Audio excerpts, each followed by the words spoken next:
Salut les gars, j'espère que vous allez bien. Bienvenue sur NKMK TV, l'émission présentée par Chauve et Cheveux. Cheveux, est-ce que tu as passé une bonne semaine? Une très bonne semaine, un très bon Aujourd'hui, on va parler de Rentre dans le cercle, épisode 2, saison 3 avec Fianso. Alors dis-moi Vincent, qu'est-ce que tu as pensé de cet épisode de Rentre dans le cercle? Alors, qu'est-ce que j'ai pensé de cet épisode? De ce roadster. Alors, déjà le roadster impressionnant encore. On a encore une belle affiche avec des gros noms, des artistes en devenir, mais surtout des artistes installés qui ont eu des carrières parfois assez éloignées d'aujourd'hui. Voilà. Un autre rap, le rap d'un autre temps. Exactement. Et bon, on a un avis différent sur la globalité pas mal de rappeurs, du roadster, du groupe. Les prestations. L'ensemble des prestations. Exactement. Toi, t'as préféré la première semaine, moi la deuxième. Ouais, moi j'ai vraiment préféré la semaine dernière. Là, c'était une semaine que j'ai trouvé un peu moins bien. On va faire un petit détail un peu de ce qu'on a aimé après, en passant peut-être rappeur par rappeur. Mais déjà, dans la globalité peut-être, moi je dirais que j'ai plus été intéressé par les interviews, moi, sur ce numéro-là et par quelques prestations de rappeurs que je connaissais pas. Avec OMR et Joypad, je crois, Joysad, en tête de ce que j'ai kiffé. Et il y en a d'autres que j'ai beaucoup moins aimé, mais je vais revenir après sur mes analyses au cas par cas. Mais en tout cas, c'est un épisode plaisant, beaucoup plus pour les interviews. Canoë, moi je peux commencer directement sur Canoë. Son rap me parle pas, après il a 17 ans et c'est peut-être un peu normal. Par contre, au niveau technique, je trouve qu'il rappe vite et qu'il rappe bien. Je trouve ça hyper cool. Par contre, il le fait de manière tellement automatique, de manière tellement robot que j'ai l'impression qu'il récite un texte, qu'il ne l'incarne pas. Et en mode jury de The Voice, j'appuie pas. C'est pas la prestation la plus symbolique pour ce genre d'artiste. Mais je pense qu'à son âge, il est principalement intéressé par la technique et non par l'écriture. J'ai pas aimé son freestyle. Alors, moi, le personnage Canoë, c'est un mec qui s'est fait connaître. Parce qu'il fumait des clopes à 12 ans. Qui s'est fait connaître en train de fumer, à freestyler à 12 ans. Ouais. Je trouve qu'il a des facilités en termes de rap. Il sait rapper. Ouais. Après, c'est peut-être lié à la jeunesse et j'espère pour lui, il a un manque d'assurance. Clair, et c'est ce que tu dis, il y a un manque d'interprétation, on a l'impression qu'il est gêné. Il y a encore tout l'aspect scénique en fait, qu'il doit prendre et c'est ce qui gêne en fait effectivement sur un freestyle, c'est qu'il n'est pas habité, il n'habite pas son freestyle. Après, mais il est bon techniquement, enfin, il y a des phases longues, il y a des beaux flows, il y a quelques changements, il essaie une accélération à la fin, donc c'est intéressant. Donc après, un artiste comme Canoë, je pense que c'est important aujourd'hui de se dire que il n'est pas forcément bien entouré pour une direction artistique, mais que avec les capacités qu'il peut avoir et avec plus de prise d'assurance, je pense que c'est quelqu'un qui a une technique qui peut être suffisante pour proposer vraiment de bons produits intéressants, même pour un fan de rap. Bah moi je sais pas, parce que comme a dit Mehdi Maizi, ça se renouvelle tellement vite qu'aujourd'hui je sais pas si Canoë va pouvoir proposer quelque chose d'intéressant. Il va falloir en fait, parce que là il est avec des gens qui lui font du truc commercial calibré et tout ça. Je pense que c'est plutôt un vrai rappeur à la base. Ouais, c'est un bon kicker. Voilà. Un kicker, donc il faudra qu'il aille sur autre chose, et qu'il ait, je sais pas quelle appétence il a à faire des choses un peu plus poussé artistiquement, mais s'il va là-dedans et s'il trouve une vraie voie là-dedans, je pense qu'il peut proposer des choses intéressantes. Mais il a l'air de proposer des choses intéressantes dans le petit extrait qu'on a vu, où il y a du visuel, il y a du caméra, de l'énergie. Franchement, ça c'est du produit qu'on leur file. C'est du produit qu'on leur file, on lui dit fais ça, ça peut marcher. C'est l'impression que j'ai. Après, c'est toute la question. Est-ce que tu peux avoir une personnalité et un rap intéressant aussi jeune en fait? C'est toute la question en fait. Mis à part la technique et reproduire. Il a 17 ans, il a le temps de faire des erreurs encore. Bien sûr. Je pense que. Mais en comparaison, je trouve que OMR a beaucoup plus de personnalité, un univers beaucoup plus défini. Exactement. Et 16 ans, pareil, c'est très jeune, mais déjà beaucoup plus d'assurance. Exposé peut-être trop tôt, parce qu'il a été exposé, disons-le, mettons des mots dessus, il a été exposé très jeune parce qu'il a fumé. Et qu'il avait une bonne technique très jeune. Pour un jeune, ouais. Pour un jeune, mais maintenant, en fait, cet effet de surprise-là, va falloir le transformer. Et aujourd'hui, il y a tellement de niveaux dans le rap que juste rapper bien, ça suffit pas en fait. Ouais, c'est pour ça que je te dis, il a des capacités, surtout qu'il a 17 ans. En se créant une vraie démarche artistique, plutôt que d'être utilisé aujourd'hui comme il est pour ses sorties comme un mème internet, un produit marketing, s'il trouve une bonne idée, un bon perso, un bon univers à lui, je pense qu'il peut faire quelque chose parce qu'il a les capacités rap pour le faire. En tout cas, il a les capacités rap. Après, tout l'aspect artistique n'est pas développé pour l'instant, donc à voir, à surveiller. Mais par contre, à son âge, je n'aurais pas été capable du tout de faire ça, donc très bon truc. On passe à… Le deuxième, c'est Sniper. Tunisiano Aketo. Tunisiano Aketo, pour moi, pour commencer, déjà, tu as un écart qui a toujours été présent entre les deux. Carrément. Tunisiano, largement au-dessus. Ouais, carrément. Il propose des flows plus intéressants. Moi, je pensais que l'autre, il allait backer jusqu'à la fin. Je pensais même pas qu'il allait avoir sa partie sur le Ouais. Il y a très bon backer. Il y a toujours eu un. Bah, en plus, je pense que le texte est préparé. Je sais pas si c'est un recyclage d'un son parce qu'il se back eux-mêmes. Il y a même Sofia, il y a même Fianso qui vient backer à certains moments. Aketo back Tunisiano, mais Tunisiano back beaucoup moins Aketo. Ouais. Déjà, je trouve. Ouais, mais même Fianso vient backer. Donc je pense que c'est peut-être un recyclage. Je sais pas là-dessus. Non, peut-être que ça va parce qu'ils vont sortir un projet. Peut-être que c'est un son de leur projet. Que Fianso a participé à certaines séances d'enregistrement. Et donc il y a ça, ouais. C'est largement possible. Ouais, donc Tunisiano, pour moi, il fait une bonne prestation. Ouais, bonne prestation. Ouais. Il fait une bonne prestation. Bon, on revient pas sur les extraits qu'ils ont proposés des futurs projets de Tunisiano. Ça n'annonce pas quelque chose de. Non, mais je crois que l'extrait avec Inès, c'est pour le film d'Inès qui est Mets des paillettes dans ma vie, qui maximise beaucoup sur son sketch qui a fonctionné. Et je pense que c'est un son grand public parce que c'est un film grand public. Amazon, Mets des paillettes dans ma vie. Mais j'espère que ça sera pas sur l'album Tunisiano et Aketo. Moi, mes espérances par rapport à ça, comme Tunisiano a pas mal participé au processus créatif de Vald et que Vald a pas mal influencé ou travaillé en concubinage avec Fianso sur l'écriture, sur le texte, sur le débit, sur les placements, mais également sur les sujets abordés dans le rap. J'espère que Tunisiano va venir avec un vrai level up à ce niveau-là, quoi. Ouais, franchement, honnêtement, il fait partie un petit peu de tout ce 93e empire. Et ça a bénéficié à tout le monde un petit peu de toutes ces collaborations. Il est capable de faire des très bonnes choses, c'est un bon rappeur, Tunisiano. S'il prend les bonnes décisions artistiques, ça peut donner quelque chose d'intéressant. Par contre, Aketo, je pense que je calcule Aketo,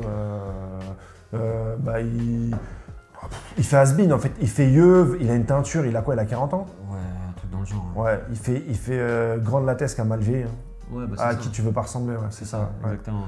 Et quelques rimes sympas sur l'humour, sur son propre physique que j'ai apprécié. D'ailleurs, c'est un morceau que j'avais apprécié, c'est leur faux clash à Aketo et Tunisiano, mais bien, mais pas ouf en fait. Donc on peut passer à la suite, c'était chaud. C'est 7 Joe. 7 Joes. Produit par Sizi.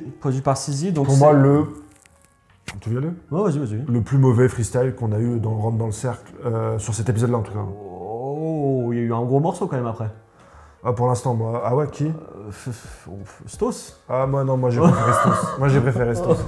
Ouais, non, 7 Joe, je l'ai pas senti du tout à l'aise sur son freestyle. Il n'y avait pas de rythme, il n'y avait pas de musicalité. Et je pense que c'est un rappeur qui a besoin de beaucoup d'habillage, d'une prod de Sizi, de beaucoup de mix, d'un clip, de beaucoup de choses. Et je pense que c'est pas un bon exercice pour lui le freestyle. Je sais pas pourquoi il s'y est prêté. C'est bien de le faire, mais moi j'ai pas du tout été séduit en tout cas. Bon, déjà il commence par une phrase très très significative. Il y a eu beaucoup de freestyle au téléphone. T'es en train de faire une review au téléphone, mais il y a eu beaucoup de freestyle. Ouais, mais j'ai noté la phrase qu'il a dit, c'est il y a des rappeurs, ils ont pas le niveau, il ferait mieux de faire des vidéos réactions. Yes. T'as raison parce qu'on n'a pas encore le niveau, mais t'inquiète pas qu'on va avoir le niveau, mon gars. Ouais, 7 Joes. Alors 7 Joes, moi je l'ai découvert dans un festival, il était en concert. Ah ouais, avant Sizi ou Avant Sizi, ouais. Okay. Et j'ai eu un problème dès le début. Pour moi, c'est typiquement un rappeur qui est un personnage. Il a une image. Il a une image, il est très porté par son image. Physiquement, il est très charismatique, mais je pense que derrière, ça suit pas. Ouais. Derrière, j'aime pas sa voix. Il a une diction qui est ignoble, qui rend son freestyle il a une mauvaise diction, très mauvais, ça provoque des fautes de temps. Ouais. Il y a quelques bonnes phrases sympas, mais il y a quelques... Franchement, je suis d'accord avec toi, Seven Joes, c'est mal interprété aussi, je trouve. Ouais. Il y a une mauvaise maîtrise. Une timidité qui en plus contraste avec un personnage qui est visuellement fort. C'est un peu le contre-coup de avoir un visage très charismatique, limite mannequin, des tatouages et tout. Tu attends quelque chose d'assez bestial, au final, ça trahit la timidité qui est liée à ton âge ou qui est liée peut-être au fait que tu sois un rookie. Et je trouve que c'était pas un exercice intéressant. Pour rester dans l'entourage, en fait, c'est l'anti-Vald. Vald, il a un charisme physique qui est presque. C'est ça. C'est l'anti-Vald. Inexistant. Discret, inexistant. Voilà, c'est un physique de random pur. Et tu lui mets le micro et voilà, ça explose. Il prend toute sa dimension là. Lui, tu le vois, physique, il fait des très belles pochettes, tout ça, très bien. Après, dès qu'il prend le micro, voilà, c'est. Un artiste à devenir, peut-être un jour. Ensuite, je pense que c'est le freestyle que j'ai préféré. Joysad. Monstrueux. Il régale. Moi, j'aime beaucoup. Vraie incarnation. J'aime beaucoup Joysad depuis que je le connaissais pas, j'ai vu sa gueule, j'ai dit putain la flemme, il va faire un truc chelou. Ouais, avec ses cheveux, je dédicace ses cheveux aussi évidemment. Ouais, cheveux bien sûr. Team cheveux, team chauve. Joyce, c'est quelqu'un qui a des... très fort. Moi, j'ai découvert son nom à un moment où il avait fait en fait la première partie de la tournée de Lompal. Ok. Donc ça met déjà un pied à l'étrier pour le faire connaître. Il a dû se faire connaître, je pense, avant avec ses victoires sur Une minute de rap, ils le disent d'ailleurs. Ok, ouais, c'est ça. 3 victoires dans Une minute de rap. Il a beaucoup de facilité à jouer avec les flows, beaucoup d'attitude, énormément de nonchalance, des mimiques et tout ça, qui parle beaucoup. Il est très à l'aise pour un mec qui a 20 ans et franchement j'aime beaucoup ce qu'il fait. Mais il capte la caméra, il capte la lumière, il capte ton attention en fait. Il capte son intention. C'est l'un des seuls, même son freestyle, je l'ai pas senti long. En fait, j'ai capté son attention. Il y a un jeu d'acteur, il regarde Fianso, il joue avec son environnement. Écrit, il y a des références à Fianso et tout ça. C'est bien écrit. Moi, j'ai un peu un doute. On va écarter un peu par rapport à ce freestyle. J'ai un peu un doute sur la. C'est algérien ou marocain? Non, c'est un catalan, je crois. Ok. C'est un mec de Périgueux. Petit-fils de Keuf, je crois. Ah ouais? Ouais. Ah, c'est lourd ça. J'ai un petit doute sur les capacités de Joyce à faire une carrière parce que j'ai écouté ses projets. J'ai pas écouté ses projets. Ces 2 EP, il a des thématiques qui tiennent à cœur et qui reviennent en fait très souvent. Ouais, mais c'est un bosseur. Et moi, je pense que c'est là où il a un potentiel de faire quelque chose. C'est dommage de le rendre dans le cercle et de la bosser, tu vois. Ouais, c'est dommage de se dire que. J'espère qu'il me fera mentir. Hein. Et moi, j'attends vraiment son projet qui est prévu pour juin, je crois. Ok. J'espère qu'il me fera mentir. Mais c'est dommage pour un mec qui n'a sorti que des EP et pas encore un vrai album de se dire déjà qu'il a une redondance et qu'il faut déjà qu'il se renouvelle. Bah si, parce que de toute façon, le niveau supérieur d'un rappeur, c'est une fois qu'il a rencontré le succès et c'est de dire « Ah bah j'ai rencontré le succès, mais c'est pas si terrible que ça ». Donc au final, moi ça me dérange pas qu'il y ait une redondance maintenant. Hein.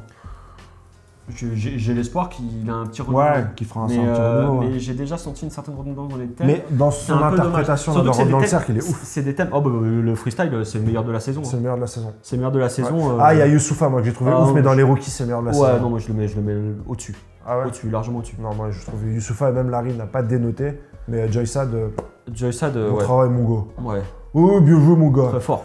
Seth Gecko et son fils, comment s'appelle-t-il? Stos, comme Bastos. Ouais, je suis désolé, on en a parlé tout à l'heure. Stos, c'est gênant. Il est là parce que c'est le fils d'eux. Hein. Le début, ça allait. Et en fait, tout le long du free, je trouve qu'il perd de l'intensité, il perd de la puissance et il sort même son téléphone plus à la fin. Enfin, il le sort dès le début, perdu, mais à la fin, il se perd. Ouais. Des faux temps, il hésite. Il lâche ce qu'il a à dire. Quoi, aucune aisance. Je pense qu'il a cuté en plus son freestyle. On a l'impression qu'il a cuté parce qu'il j'ai vu des faux raccords. Hyper hésitant. Non, franchement, c'est hyper amateur. Hein. Ouais. Non, je sais pas. J'ai jamais écouté un son de Louis Seth Gecko, je sais pas ce qu'il donne, mais je sais pas pourquoi il s'est pas préparé en fait. Alors moi. Et je sais pas pourquoi Seth Gecko, qui a l'air d'être un travailleur acharné, l'a laissé faire un round dans le cercle sans se préparer. Il veut faire croquer son fils, il veut le lancer. En fait, moi j'ai écouté quelques sons extraits de leur projet. Ouais. J'ai pas du tout aimé. D'un côté, t'as Stos, qui fait du rap très actuel et tout ça, donc qui est pas du kick. Ouais. Il est dans son univers avec ses capacités limitées, on va dire. Ouais. Et t'as Seth Gecko qui essaye de rentrer là-dedans, qui est complètement hors sujet. Moi j'adore Seth Gecko. Non, mais quand il rentre sur les sons peut-être récents, qui amènent. En fait, ce qui est bien et ce qui est cool de la part de Seth Gecko, c'est que moi, l'impression que j'ai quand j'entends les sons que j'ai écoutés de ce projet, j'ai pas écouté en entier, c'est qu'il a dit « Mon fils, qu'est-ce que tu veux faire ? Moi j'arrive, je débarque dessus, mais c'est toi qui prends la direction et c'est toi qui montres ce que tu veux faire. » C'est très bien. C'est bien. Hein. C'est très joli. Après, ça fonctionne pas. Ouais. Ça fonctionne pas et c'est dommage. Ouais. Et après, pour revenir à Seth Gecko, parce que moi j'ai adoré. Seth Gecko, c'est en fait son écriture. Les défauts et les forces de Seth Gecko, c'est exactement ce que tu as dans ce freestyle. Ouais. C'est-à-dire que le flow, c'est pas un flow de freestyle. Ouais. C'est pas surtout que il essaie d'avoir un flow récent et c'est un peu moins bien maîtrisé. C'est très parlé. Après, c'est de la punchline. C'est de la punchline. Ses points forts sont ses points forts sur ce freestyle. Ses points faibles sont ses points faibles. Ouais. Mais moi, ça fait longtemps que je n'avais pas écouté. J'ai vraiment pris du plaisir à l'écouter. Après, bon, il y a une petite référence au Rinnegan que j'ai particulièrement apprécié. Il y a pas mal de références cinématographiques, etc. que j'apprécie. Et puis, il a toujours ce sens du mot, ce sens de phrase et que je trouve hyper pertinent. Ouais, il a ce sens de la formule. Il est doué pour ça. Il sort des punchlines hyper mongols. Ouais, c'est ça. C'est hyper mongol. C'est ça fait sourire, c'est fait pour ça. C'est fait pour ça. Non mais c'est bien écrit. C'est de la punchline. C'est bien amené, c'est bien écrit. C'est de la punchline de beauf pur et puis tu souris à mort parce que c'est la tournure, les mots de français complètement désuets qu'il utilise. Ça marche. Ça marche. Quand je dis mongol, c'est pas c'est fait pour ça. Ouais. Non, très bonne. Après, moi, le flow, ça me gêne et je trouve que du coup, pour un exercice freestyle, c'est pas forcément un exercice où Seth Gecko il me convainc. Je préfère l'entendre sur des morceaux de Seth Gecko. Moi, je trouve qu'il ne dénote pas et même dans ce rendement de cercle, il y a Larry, il y a Joy Sad, mais Seth Gecko, je le mets en deuxième quand même. Ne serait-ce que pour l'écriture et le travail qu'il y a derrière. AMR OMR, le seul que je connaissais pas moi. Moi non plus. Enfin, il y en a plein que je connaissais pas parce que évidemment je ne connais pas tout et je ne connais pas même pas grand chose. Mais OMR, le plus jeune, 16 ans. J'ai bien aimé l'extrait qui a été donné de quelques secondes sur lui, j'ai bien aimé son freestyle, très à l'aise. Il n'a pas essayé de rapper vite, il rappait bien, il n'a pas essayé de faire des trucs automatiques comme a pu le faire par exemple le petit Kanoé qui a finalement essayé d'aller dans la performance, lui beaucoup plus de placement. Et je trouve que c'est ça qui est intéressant jouer dans le rap, c'est plus le placement que rapper vite et rapper bien. Même si je dis que rapper vite ça rappe bien et que ça reste efficace, un flow rapide et très serré, très condensé. Mais ça te permet, on se repère aussi facilement. Donc c'est très facile à faire. Alors que des placements, il faut réfléchir non seulement à ton texte, mais aussi à ton placement, donc beaucoup plus écouter l'instru. Alors que quand tu rappes vite pour rapper bien, au final, tu kicks tellement vite que tu n'as plus besoin d'attendre l'instru, les placements, ça rentre tout seul. Alors que faire du rap espacé comme l'a fait OMR… Je vois ce que tu veux dire. Ouais. Alors, bon, déjà, on va parler des instrus. Pour moi, elle est le plus pertinent déjà. Pour moi, les instrus, c'est pas des instrus de freestyle. C'est des instrus de chansons. Et OMR met un refrain et j'ai bien apprécié d'avoir un refrain. OMR, je pense que pour moi, c'est pas l'exercice. Je suis désolé, pour moi, c'est pas l'exercice de rentrer dans le sac. Pour moi, je veux des mecs qui viennent kicker et qui viennent cramer ça. Là, on est sur un mec qui fait en fait ce qu'il fait dans sa carrière, c'est-à-dire il fait de la chanson avec ses placements ultra et un peu aérés, un peu de voix et tout ça. On est pour moi un peu HS par rapport à l'exercice. Il le réinterprète. Ce qu'il fait, ça marche super bien. Ça marche mieux. Ça marche super bien parce que tu as des instrus qui sont des instrus de chanson et pas des instrus. Je préfère quelqu'un qui sort des codes et qui fait un truc intéressant plutôt que Kanoé qui respecte les codes, mais en fait il respecte tellement que… Je suis partagé entre les deux. T'as pas de connexion avec le public en fait. Je suis même pas sûr que Kanoé regardait vraiment la caméra. Je pense qu'il a regardé ses pieds. Il a regardé ses pieds. Mais ça, c'est un manque d'assurance. Mais je suis partagé entre les deux, entre l'idée de tu te prêtes à l'exercice et à à la thématique, ou alors tu fais ce que tu sais faire de mieux et là où tu es à l'aise. C'est partagé entre les deux. Je sais pas. Où te situes encore. Où me situer là-dessus. Parce que d'un côté, tu as Kanoé qui se prête au jeu, et de l'autre côté, tu as OMR qui ne se prête pas au jeu, mais du coup est meilleur dans la performance. Moi, j'ai beaucoup plus de plaisir. On a eu pas mal d'acteurs qui ont été présentés, connus ou non, de la scène rap grand public et qui ont présenté un petit peu leur métier. Et puis je me suis dit que le rap, même en termes économiques, sans parler de la chanson en elle-même, en termes économiques, ça mériterait un bouquin, ça mériterait des analyses, tellement que c'est un milieu qui évolue, qui se structure, qui se déstructure, qui se reforme. Aujourd'hui, on a une interview d'un mec qui dirige de la distribution. C'était un petit peu l'élément qui était le moins collé à l'indé, la distribution, parce que souvent même pour les artistes qui faisaient tout en indé, la distribution, ils étaient quand même affiliés à des grands groupes. Et là, on a une personne, comment il s'appelle ? Son nom, je ne sais plus, mais Alassane, qui vient de Warner. C'est ADA, donc la structure de distribution de Warner, qui existe déjà sur les autres majors, mais qui n'était pas installée en France. Ce qui est intéressant, pour qu'on explique le principe de la distribution, en fait, c'est tu as ton label indépendant et tout ça, mais tu as quand même besoin d'une structure qui s'occupe de distribuer dans les divers magasins, sur les plateformes et tout ça. Ils vont pas s'occuper de faire ta promotion, ça c'est encore autre chose. Ils peuvent s'en occuper aussi. Mais en fait, quand ton produit est fini, quand tu as fait ton album, quand tu as fait ton visuel, tu confies le bébé pour que eux, j'imagine, pressent le CD quand il s'agit de physique. Ça peut être autre chose encore. Mais ils peuvent s'occuper de la production physique. La production physique, la distribution en magasin. La distribution, c'est vraiment profiter du réseau à la Fnac, Auchan et tout ça. C'est ça. Vraiment profiter du réseau. Et je pense que c'est aussi qu'ils le distribuent aux plateformes de streaming ou format digital. Oui, aussi. Possiblement. Donc à mon avis, ils gèrent les coûts, je pense. Ils gèrent les contrats, ils gèrent… ils ont une puissance de négociation qui est beaucoup plus importante, effectivement. Et je crois, il me semble, je ne sais pas si je dis des conneries, mais je crois qu'en fait, la Fnac, quand elle reçoit les CD, ils sont déjà achetés. Ils sont déjà achetés. Donc à mon avis, c'est eux qui s'opèrent aussi. C'est les mises en rayon pour calculer les chiffres de vente, c'est les mises en rayon et c'est pas les ventes réelles. C'est ça. Donc je crois que c'est eux qui peut-être achètent en avance les stocks et les redistribuent par rapport à leur partenariat avec la Fnac, etc. Non, mais en fait, ils gèrent la stratégie de distribution, c'est-à-dire c'est un gage de confiance d'avoir une major qui s'occupe de la distribution pour un artiste indépendant, plutôt que l'artiste indépendant se pointe et se dise ah bah prenez 5000 CD dans ce magasin-là. Là, ils ont le gage de caution de cette major qui s'occupe de la distribution en disant lui on pense avec son potentiel à dire d'expert qui peut vous vendre dans ce magasin 500 exemplaires, prenez 500 exemplaires. Ouais, donc il y a énormément de calculs, il y a énormément d'indicateurs, il faut vraiment qu'ils soient au fait un petit peu du buzz de l'artiste, qui soit au fait également de la communauté qui est capable d'acheter du physique. Et ça, en plus, ça rebondit sur l'interview de Mehdi Maizi qui passe à la fin avec Yemir, sur les fanbases. Qui passe sur les fanbases, etc. On en parlera après, je pense. On va commencer à attaquer sur les... Mais pour finir avec lui, parce qu'on n'y reviendra peut-être pas après, mais sur ce monsieur, parce que je pense que c'est le point culminant de se rendre dans le cercle, en tout cas pour moi, en termes d'intérêt.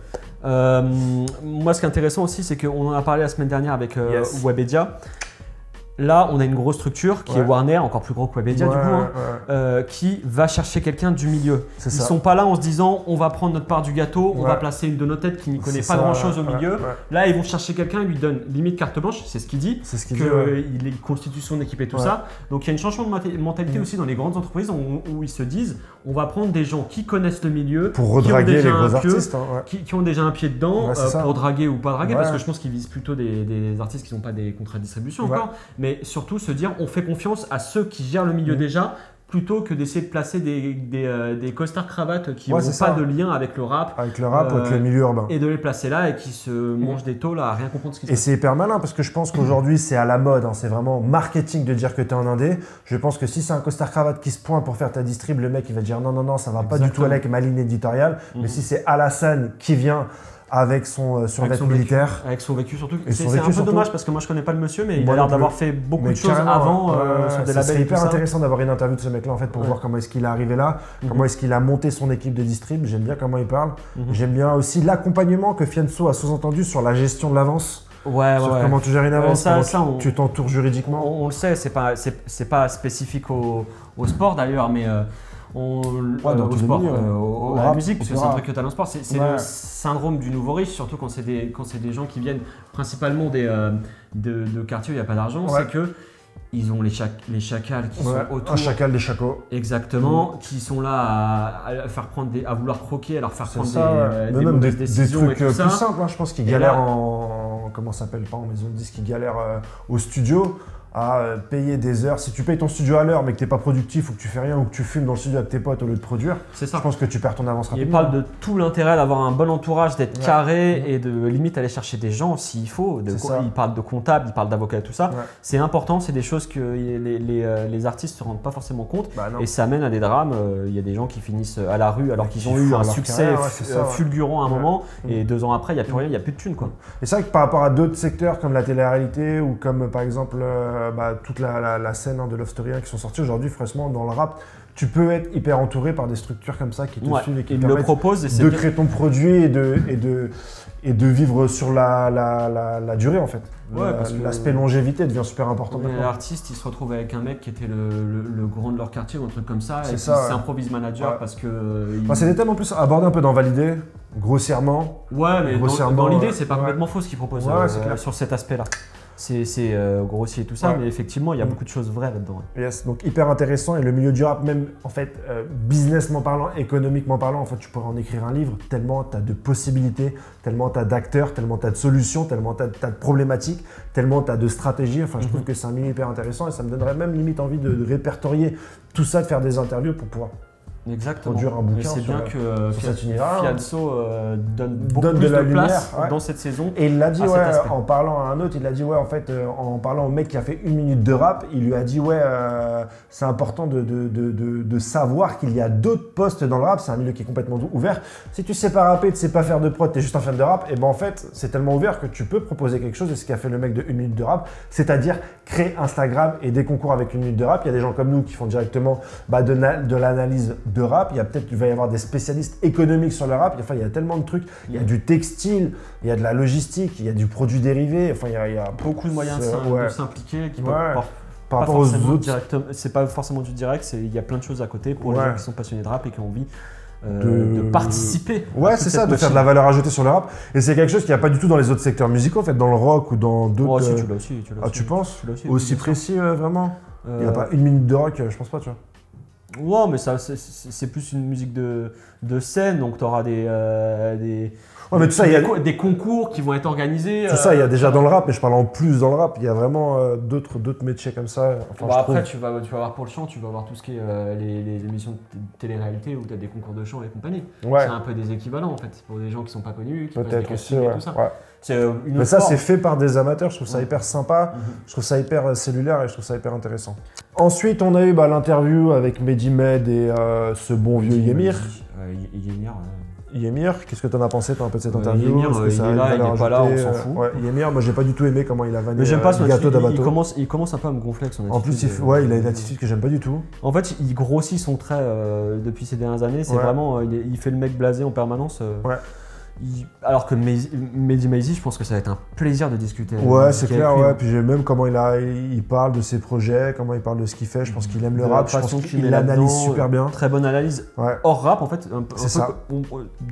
On parle beaucoup de ça, en fait. De business. Même nous, de toute façon, on a une approche plutôt de business du rap aussi. Ouais, business, environnement, stratégie, tout ça. C'est pas que de la musique aujourd'hui. On en parle beaucoup. Même Sofiane, il dit en fait, non, faut pas étudier les chiffres de midweek, les chiffres donc de milieu de semaine, et déjà ils sont complètement hors sujet parce que maintenant on est vraiment sur du stream 24 heures. Quand on parle des records de Damso, c'est du record 24 heures. Donc on n'est même plus sur des chiffres midweek, on est sur des chiffres 24 heures. Donc effectivement, c'est des nouveaux indicateurs qui arrivent parce que maintenant le rap, c'est également économique. On a commencé sur ça sur cette vidéo et qu'aujourd'hui, dans toute économie, il y a des indicateurs. Quand un iPhone sort, c'est le nombre de ventes la première journée. Quand un album de rap sort, ça génère tellement de revenus, ça génère tellement d'argent qu'aujourd'hui, il y a tellement de monde qu'aujourd'hui, il y a de plus en plus d'indicateurs pour départager cette discipline où il y a des artistes qui sortent toutes les semaines, toutes les 2 semaines. Les sorties rap, le nombre de vidéos qu'on fait, le nombre entre ton single, ton album, l'annonce de ton album, l'annonce de ta tracklist, l'annonce de ton concert. Je pense que le message qu'il faut voir derrière celui de Sofiane, c'est pas ça en fait.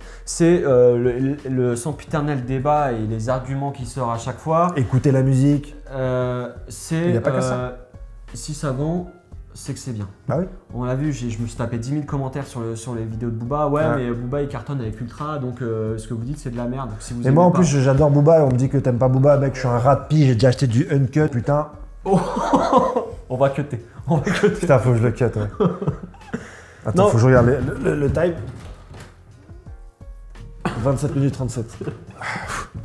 Non mais l'idée qu'il y a derrière, c'est de se dire, en fait, il y a beaucoup trop de gens qui sont influencés dans leur jugement et dans leur curiosité dans la musique par les succès. Bah ouais, ça marche, moi donc je le suis. Voilà, moi quand mon artiste il fait GOL, je vais regarder ses chiffres, tu vois. Ouais, mais tu vois. Booba, je regarde ses chiffres, ça fait partie du truc. Ça fait partie du truc, et c'est bien de se dire. Alpha One, je regarde son chiffre, je suis content. Si je te disisais sur la vidéo d'Amso, en fait, je suis pas sûr qu'avec la proposition musicale qu'il fasse, ça puisse cartonner. Mais si ça cartonne pas, ça change pas l'idée que je me ferai de l'album. Et il y a des gens qui utilisent les ventes comme une jauge de qualité. Je sais pas, moi j'ai jamais rencontré des gens comme ça et je pense on aime dire que les gens pensent comme ça. Mais non, je pense pas que les gens pensent comme ça. Pourquoi on nous le sort en argument sur les commentaires sur Booba en disant Mona Lisa, ça cartonne, donc c'est un argument simple. C'est un argument simple. Mais je pense pas que les gens ils vont vraiment chercher ça. Mais en tout cas, ce chiffre, ça fait partie du rap et tu peux pas le décoller en fait. Tu peux pas décoller des chiffres. Et ça fait partie d'un lancement, ça fait partie de la pression et les artistes, ils deviennent créatifs à cause de cette pression-là. Regarde Val, comme je l'ai déjà dit dans l'autre vidéo, qui a fait le tour du monde en mettant son affiche pour la sortie de Ce Monde est cruel dans toutes les grandes capitales. Ça fait partie du jeu et ça les rend créatifs. Justement, j'aurais tendance à penser l'inverse. Parce qu'un Vald, il te fait ça sur Ce Monde est cruel à un moment où en fait il se dit je m'en fous de sortir mon single copie comment ça s'appelle, des accordés, et je sors mon propre single. Je m'en fous de vendre mon. Ouais, mais quelque part, il y a des vérités, il y a toujours des vérités et des choses que tu t'imposes forcément. Il y a des créativités. Et il se trouve que sur Madison Square Garden, il y avait la photo de Val, il vient d'Aulnay, c'est quand même génial, tu vois, au niveau créatif. Oui. Et ça ne l'aurait pas été s'il n'y aurait pas eu cette pression de la première scène. Ouais, après, tu sais, moi, la créativité, c'est sympa la créativité sur la promo, mais c'est pas ça qui te rend un album bon ou un album. Non, c'est sûr. Mais moi qui ne jugera de toute façon jamais un album par rapport aux chiffres, bah, j'aime bien ces. En fait, dans mon scope économique, comment j'aime bien regarder le rap économiquement, bah, je kiffe ces indicateurs-là en fait. Et comment j'aime bien écouter le rap artistiquement, et ben en fait je m'en fous. Moi, mais le rap c'est aussi une économie, c'est ça qui est hyper intéressant en fait. C'est des indicateurs qui te permettent de dire ah bah il a rencontré son public et ça fait plaisir de voir un Freeze Corleone qui fait des très bons scores. C'est clair. Avec le produit qu'il propose qui n'est pas forcément un produit accessible. Ça fait plaisir, mais le message de Fianso, et que j'entends et qui résonne vraiment dans ce que je pense, c'est de se dire, en fait, si les scores sont mauvais, si tu avais un peu de curiosité, c'est pas les scores et le fait que ça ne vende pas qui doivent te faire...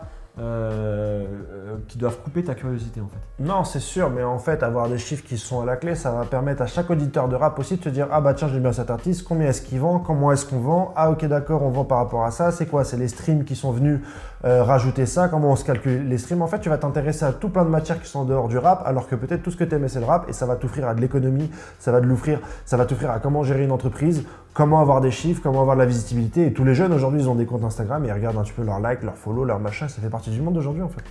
Et moi, je suis très content que ça se passe comme ça. Faites des chiffres de la première heure s'il le faut, mec. Et on va y arriver. Les chiffres, ok. Que les gens interprètent et extrapolent par rapport au produit, je trouve ça dommage. Ouais, mais pour eux en fait. Pour eux, bah oui, c'est pour eux. Ouais. C'est pour eux, c'est pas. Voilà. C'est vraiment pour eux se dire. En plus, ça fait le tri. Il y a tellement de rappeurs aujourd'hui, comme a dit Mehdi Maizi, ça sort toutes les semaines, tous les mois, machin truc. Il faut au bout d'un moment, il faut savoir les départager. Ça veut dire qu'il y a une concurrence énorme. Et donc, je trouve que c'est une bonne chose pour le rap. Ouais, bah c'est sûr, ça permet de faire du tri, même pour nous. Hein. Ouais. Mais de se dire, t'es nul parce que t'as pas fait assez de stream. Faut voir si sur la longue, nous, est-ce qu'on va pas faire des critiques d'artistes parce que ça rapporte pas de vues. Juste nous. Quand on voit les chiffres, quand on met Booba, quand on fait un chiffre Booba ou quand on fait un chiffre tu vois, aujourd'hui on continue à en faire, mais est-ce que demain on le fera, tu vois, quand on va se développer, etc. J'attends que ça d'être assez développé pour pouvoir parler de sujets un peu moins connus et de pouvoir... Ouais, mais est-ce qu'on va pas cramer notre chaîne avec l'algorithme et tout? C'est des excellentes questions. Hein. On verra à ce moment-là. T'as encore un petit mot à dire pour rentrer dans le cercle, Vincent? J'attends le prochain. Pardon. J'attends le prochain épisode. Je pense qu'il a bossé pour avoir des castings de qualité plus que les autres saisons. Ouais, c'est clair. Et du coup, je suis très content et impatient. Je pense que c'est dans 2 semaines ou 3 semaines. C'est clair. C'était Chauve et Cheveux pour Rentre dans le cercle, saison 3, épisode 2. N'hésite pas à liker, commenter, partager si t'aimes bien cette vidéo. Sinon, je te dis à la prochaine pour d'autres vidéos. Allez, ciao les gars. Ciao.